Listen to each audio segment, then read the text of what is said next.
Viagem na eletricidade. Ohm faz a lei. Nós abordamos hoje o degrau superior de nossos altos estudos elétricos. Então, resumamos as coisas para aqueles que não estavam aqui. Assim que, sobre uma fonte de tensão U, medida em volts, ligamos uma resistência R, medida em ohms. Passa uma corrente I. Ei, passa uma corrente I, eu disse. Uma corrente I medida em amperes.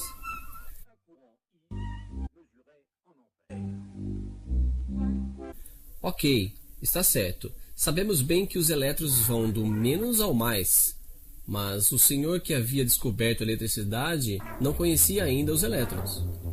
Eles tinham decidido que a eletricidade ia do mais ao menos e tinham baseado toda a fórmula em cima disso. Como nós guardamos a fórmula deles, nós guardamos também o sentido convencional da corrente que eles tinham escolhido. A corrente é a mesma em todo ponto do circuito. Do contrário, isso não seria um circuito.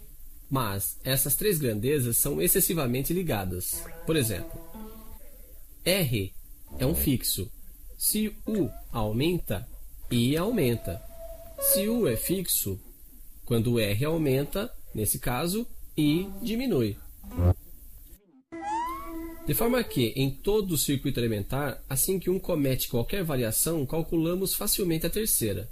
Isso graças a um pequeno jogo de construção, simplesmente, que nos permite encontrar todas as fórmulas que precisamos.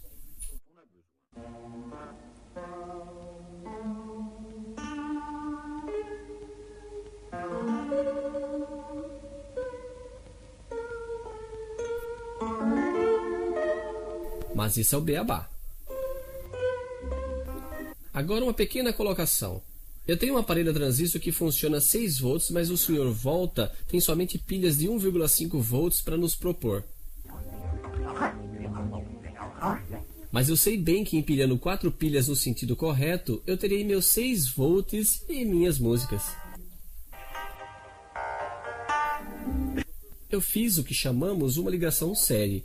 As tensões dos geradores se juntam. Se eu colocasse minhas pilhas dessa forma, nesse caso, as tensões não se juntariam. Isso é o que chamamos de ligação em paralelo ou em derivação. Série ou paralelo são os dois modos de ligar geradores em um circuito. Quanto à resistência, é exatamente igual. Há dois modos de ligá-las, em série ou paralelo. Em série, elas se juntam. Em paralelo, bem, nesse caso veremos.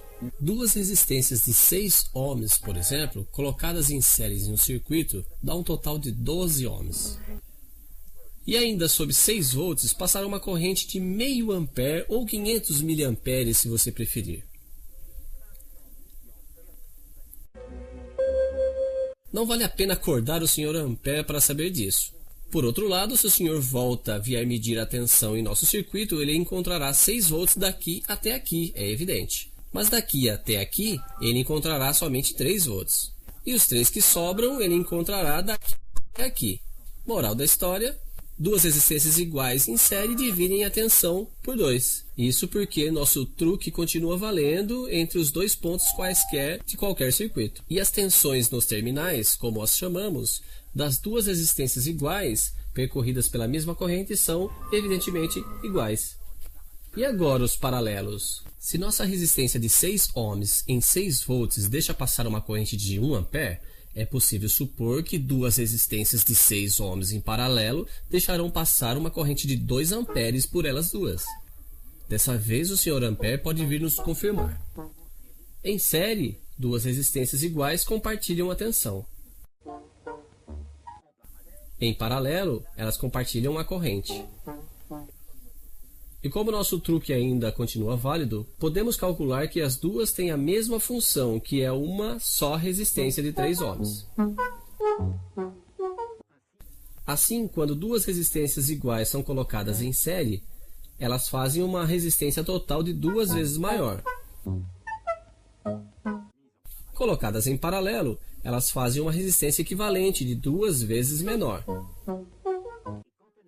E quando elas não são iguais, o que vocês farão em sua opinião? Você talvez encontre a resposta daqui até a próxima aula.